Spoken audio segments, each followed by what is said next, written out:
அஸ்ஸலாமு அலைக்கும் வரஹ்மத்துல்லாஹி வபரகாத்துஹு. நம்ம இன்றைக்கி என்ன பார்க்க போகிறோன்னா, ஒழுவின் ஓதும் துவா, ஒழுவின் அடுவின் ஓதும் துவா, ஒழு செய்த பின் ஓதும் துவா பற்றி தான் நம்ம இன்றைக்கி பார்க்க போகிறோம். வாங்க வீடியோக்குள்ளே போகலாம். ஒழுவுக்கு முன் ஓதும் துவா. ஹஜ்ரத் அனஸ் ரலியல்லாஹு அன்ஹு அவர்கள் அறிவிக்கிறார்கள், ஒழு செய்ய ஆரம்பிக்கும் முன் பிஸ்மில்லா, அல்லாவின் பெயரால் ஆரம்பம் செய்கிறேன் என்று ஓதிக்கொள்ளுங்கள் என அண்ணன் நபி ஸல்லல்லாஹு அலைஹி வஸல்லம் அவர்கள் கூறினார்கள். அதாவது நம்ம ஒழுவுக்கு முன்னே எல்லா நல்ல காரியங்களுக்கு முன்னாடி நம்ம பிஸ்மில்லா சொல்கிறோம் இல்லையா, அதே மாதிரி இந்த காரியங்களுக்கு பிஸ்மில்லா அப்படின்னு சொல்லணும். ஒழுவின் நடுவே ஓதும் துவா. ஹஜா அபு மூசா அஷ்அரி ரலியல்லாஹு அன்ஹு அவர்கள் அறிவிக்கிறார்கள், நான் அன்னலாரின் சபையில் இருந்தேன்.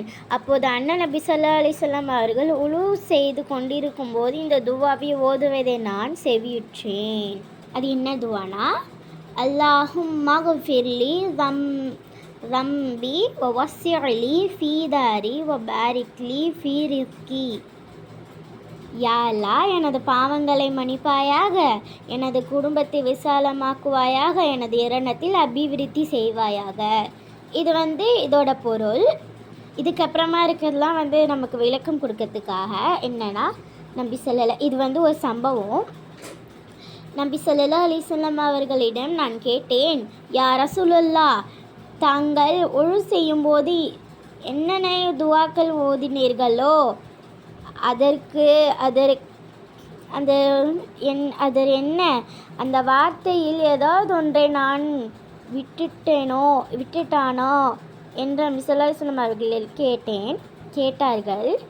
விளக்கம் என்னன்னா, இந்த சம்பவத்தில் விளக்கம் என்னன்னா, இந்த துவாவில் இம்மை மறுமை சகலவிதமான நன்மைகளையும் கேட்கப்பட்டுள்ளன. அதாவது மறுபெயரில் மன்னிப்பையும்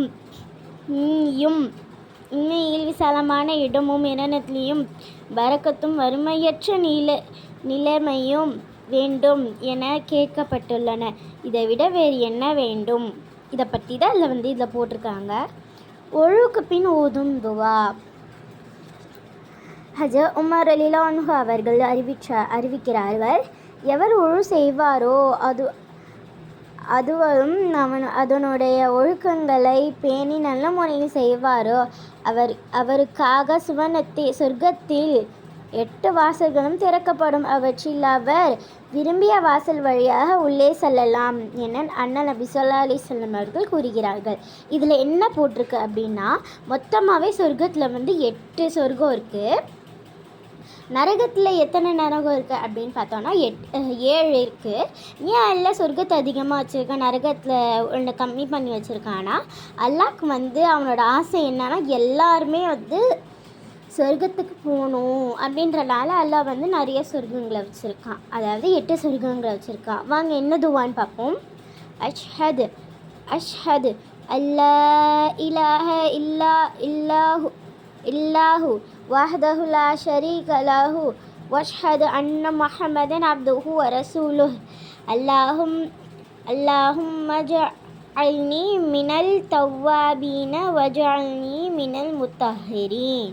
இதோட பொருள் என்னன்னா, வணக்கத்திற்குரியவன் அல்லாஹ்வை தவிர வேறு யாரும் இல்லை, அவன் தனித்தவன், அவனுக்கு இணை யாரும் இல்லை. மேலும் முஹம்மது ஸல்லல்லாஹு அலைஹி வஸல்லம் அவர்கள் அல்லாஹ்வின் அடியாராகவும் திருத்தூதராகவும் இருக்கிறார்கள் என்று நான் சாட்சி கூறுகிறேன். யா அல்லாஹ், என்னை பாவம் மன்னிப்பு பெற்றவர்களோடும் பரிசுத்தமானவர்களோடும் ஆக்கி அருள்வாயாக. ஆமீன். அஸ்ஸலாமு அலைக்கும் வரஹ்மத்துல்லாஹி வபரகாத்துஹு.